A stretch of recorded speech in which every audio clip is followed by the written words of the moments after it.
시간이 되었으므로 2024년 4월 11일 목요일 아침 예배를 시작하겠습니다. 다 같이 주의 기도로 시작합니다. 하늘에 계신 우리 아버지여, 이름이 거룩히 여김을 받으시오며 나라가 임하시오며 뜻이 하늘에서 이루어진 것 같이 땅에서도 이루어지이다.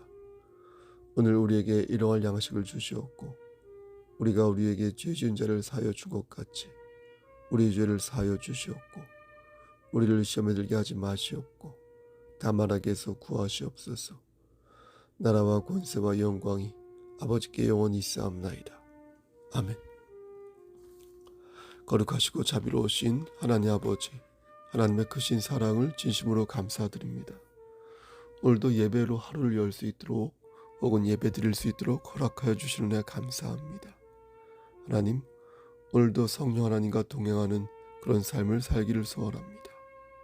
하나님께서 함께 하시서 그러한 삶을 살 수 있도록 은혜 내려주시고 말씀 안에서 열매 맺는 삶을 살 수 있도록 은총 내려주시옵소서. 심신이 연약한 지체들에게 찾아가 주셔서 저들의 몸과 마음을 어루만져 주시고 저들이 다시 일어서서 독수리의 날갯짓을 할 수 있도록 주여 은혜 내려주시기를 소원합니다. 우리의 자녀들에게도 함께 하시사 눈동자처럼 저들을 지켜주시고 특히 군복무 중에 있는 우리의 자녀에게 함께 하시사 저들을 장중에 붙잡아 주시사 안전하게 하나님 보듬어 주시기를 소원합니다. 또한 우리의 부모님에게도 함께 하시사 육신의 장막이 벗어지는 그날에 이를 때까지 장중에 붙잡아 주시옵소서. 끝까지 그의 영혼을 지켜주시옵소서. 우리 성석교회 공동체가 구원의 방주로서 그 역할을 잘 감당할 수 있도록 하시고 세상의 현안에 세상의 일들로 인하여 일희일비하지 않도록 하시고 중심을 가지고 천국을 소망하며 달려가는 이기는 자들 될 수 있도록 하시고 구원의 방주로서의 역할을 잘 감당하여 하나님을 기쁘시게 하는 교회 공동체 될 수 있도록 은총 베풀어 주시옵소서. 이 모든 말씀 예수 그리스도 이름 받들어 감사하며 기도드렸사옵나이다. 아멘. 하나님 말씀 보겠습니다. 누가복음 3장 4절에서 14절 말씀입니다. 누가복음 3장 4절에서 14절 말씀입니다. 선지자 이사야의 책에 쓴 바 광야에서 외치는 자의 소리가 있어 이르되 너희는 주의 길을 준비하라. 그의 오실 길을 곧게 하라. 모든 골짜기가 메워지고 모든 산과 작은 산이 낮아지고 굽은 곳이 곧아지고 험한 길이 평탄하여질 것이요 모든 육체가 하나님의 구원하심을 보리라 함과 같으니라. 요한이 세례받으러 나오는 무리에게 이르되 독사의 자식들아 누가 너희에게 일러 장차 올 진노를 피하라 하더냐. 그러므로 회개에 합당한 열매를 맺고 속으로 아브라함이 우리 조상이라 말하지 말라. 내가 너희에게 이르노니 하나님이 능히 이 돌들로도 아브라함의 자손이 되게 하시리라.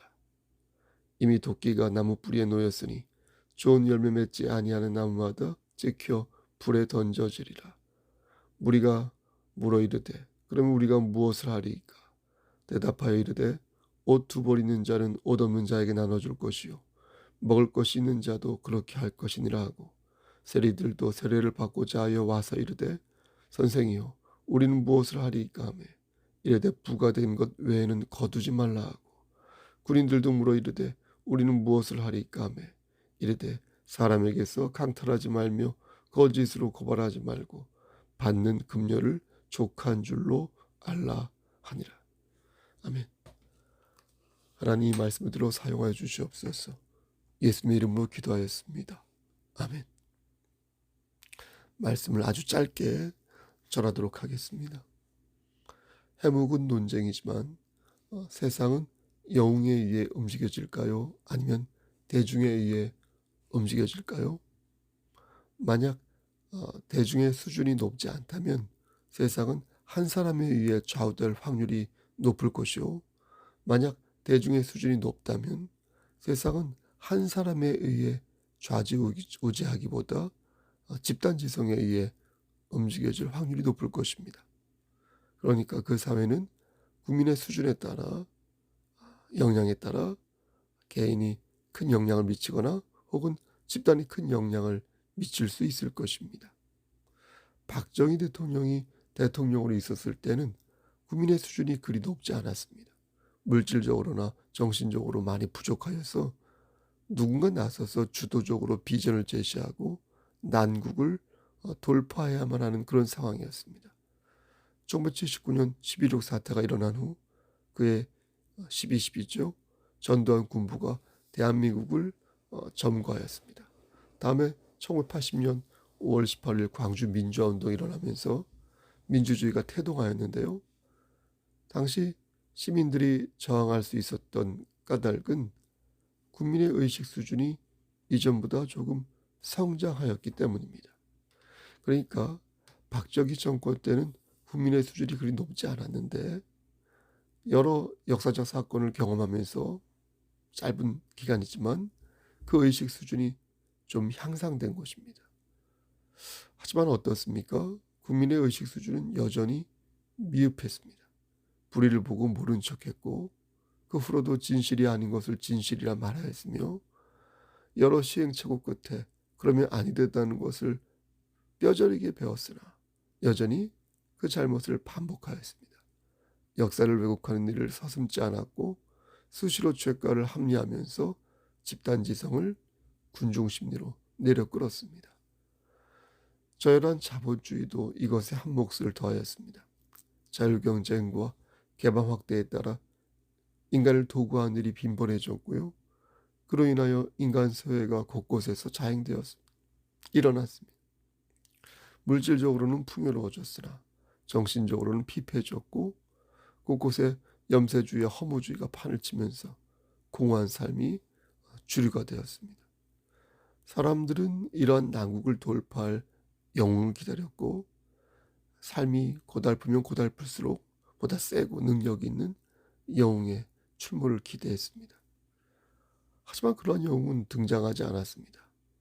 영웅이라고 생각했는데 까보니까 영웅이 아닌 경우가 많았고 그가 대통령이 되고 국회의원이 되면 뭔가 달라질 거라고 생각했는데 지나보니 역사는 발전하지 않았으며 문제는 늘 돌고 돌아 제자리에 가 있었습니다. 모든 것이 비관적으로 흘러가는 상황에서 교회는 세상이 천국이 될 수 없다는 걸 깨달아야 했습니다. 행복은 궁극적으로 이 땅에 존재하지 않으며 이 땅은 이것은 잠시 살다가 가는 곳으로 우리의 소망은 천국에 있다는 사실을 교회는 깨달아야 했습니다. 하지만 교회 역시 매번 돌고 돌아 처음에 가졌던 물질적이고 육체적이며 정치적이고 근시안적인 그 자리로 돌아왔습니다. 우리는 그리스도인으로서 다시 하나님 나라를 소망해야 할 것입니다. 오직 하나님만 바라보면서 깊은 안목으로 우리의 문제를 하나님께 의탁해야 할 것입니다. 세상은 바꾸는 것이 아니라 심판하는 것입니다. 이 세상은 영원한 대로 나아가는 것이 아니라 종말로 귀착되는 것이며 그 종말은 다시 영원으로 이어져 우린 저 천국에서 영화의 삶을 누리게 되는 것입니다. 그러므로 세상을 바꾸기를 원한다면 세상을 심판하시는 하나님을 바라봐야 할 것이니 이 땅에서 소망을 기대하기보다 내세를 소망하는 참 그리스도인이 되어야 할 것입니다. 우리에게 능력 주신 자 안에서 우리가 모든 것을 할 수 있음을 믿어야 할 것이며 나의 능력과 우리의 집단지성이 하나님을 경외하는 데서부터 온다는 사실을 한 번 더 절실히 깨달아야 할 것입니다. 오늘 본문을 보면 세례요한이 복음을 전파하는 모습이 나옵니다. 그는 광야에서 외치는 자의 소리였으며 주의 길을 준비하는 자였습니다. 그는 주님께서 오실 길을 곧게 하는 자였으며 물로 세례를 주는 자였습니다.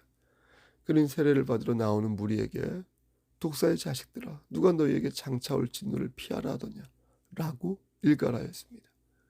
그가 저들에게 이렇게 말했던 이유는 저들의 믿음이 진실하지 않았기 때문이었습니다.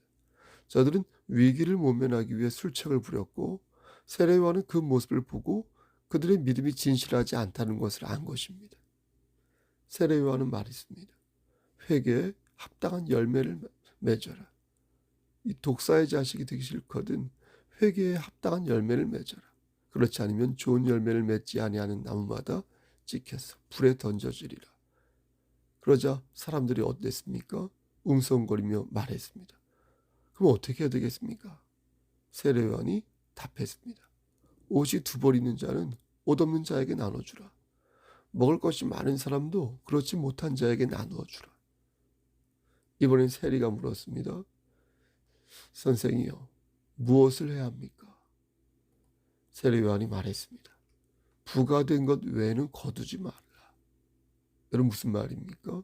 가난한 사람이 가난한 사람을 도우라는 게 아니라 내가 두 벌이 있거든 그들을 도우라는 겁니다. 내가 가진 걸 벗어서 주라는 말이 아니라 내가 하나가 여유가 있으니 그걸 하나 더 갖고 있어봤자 별거 아니니까 그걸 가난한 사람에게 나누어 주라는 것입니다. 밥 한 그릇 더 먹나? 그렇지 않나? 거기서 거기니까 욕심 부리지 말고 나누어 먹으라는 것입니다. 그리고 부가된 것 외에는 거두지 말라는 것입니다. 욕심을 부리지 말라는 것입니다. 군인들도 물었습니다. 세례 요한이 답했습니다. 사람에게서 강탈하지 말며 거짓으로 고발하지 말고 받는 급료를 족한 줄로 여기라. 무슨 말씀입니까? 네가 힘이 있거든 그 힘을 남용하지 말라는 겁니다. 네가 언론사 사장이라면, 내가 검찰이라면, 내가 전직 판사라면, 내가 판사라면, 내가 수만 명을 호령하는 장군이라면 그 힘을 남용하여 너의 욕망을 위해 쓰지 말라는 것입니다.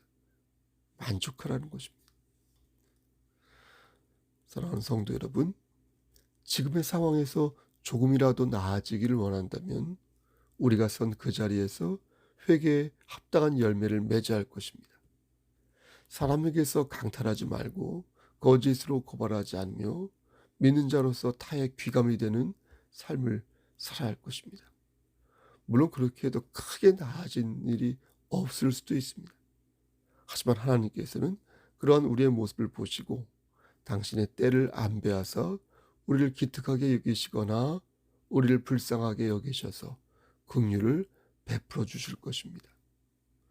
우리가 말씀 안에서 그리스도인의 책임을 묵묵히 수행해 나갈 때 우린 비장한 마음으로 우리 앞에 당면한 여러 현안을 믿음으로 극복할 수 있을 것입니다. 하나님께서 주신 지혜로 다시 세상을 바라볼 수 있을 것이며 하나님께서 주신 지혜로 회개에 합당한 열매를 맺을 수 있게 될 것입니다. 사랑하는 성도 여러분, 영웅은 하늘에서 떨어지지 않습니다. 영웅은 믿음으로 세워집니다. 하나님의 말씀을 경외하는 자가 광야에서 외치는 자의 소리가 될 수 있으며 주의 길을 예비하는 자가 궁극적으로 이기는 자가 될 수 있을 것입니다. 여러분, 오늘도 세상의 희비에 일희일비하지 마시고 하나님 나라를 마음 중심에 놓아 굳건하게 승리하시기를 우리를 죄에서 구속해 주신 주 예수 그리스도의 받들어 간절히 축원합니다. 아멘. 이제는 우리를 죄에서 구속해 주신 우리 구주 예수 그리스도의 은혜와 아버지 하나님의 만극하신 그 사랑하심과 성령 하나님의 교통하시고 인도하시는 모든 역사하심이 하나님 말씀 안에서 다시금 회개에 합당한 열매를 맺고 여호와 하나님을 경외함으로 인하여 이기는 자가 되기를 소원하는 여기 모인 성도와 그들의 가정과 이 재단과 이 나라 위에 하나님의 사랑하심이 세세토록 함께 계실지어다. 아멘. 예배를 마쳤습니다. 여러분 무슨 일 있으면 연락 주시고요. 신방을 원하신 분은 연락 주시길 바랍니다. 제 연락처는 010-3938-3983입니다. 3938-3983. 여러분 오늘 하루도 힘찬 하루 되십시오. 샬롬.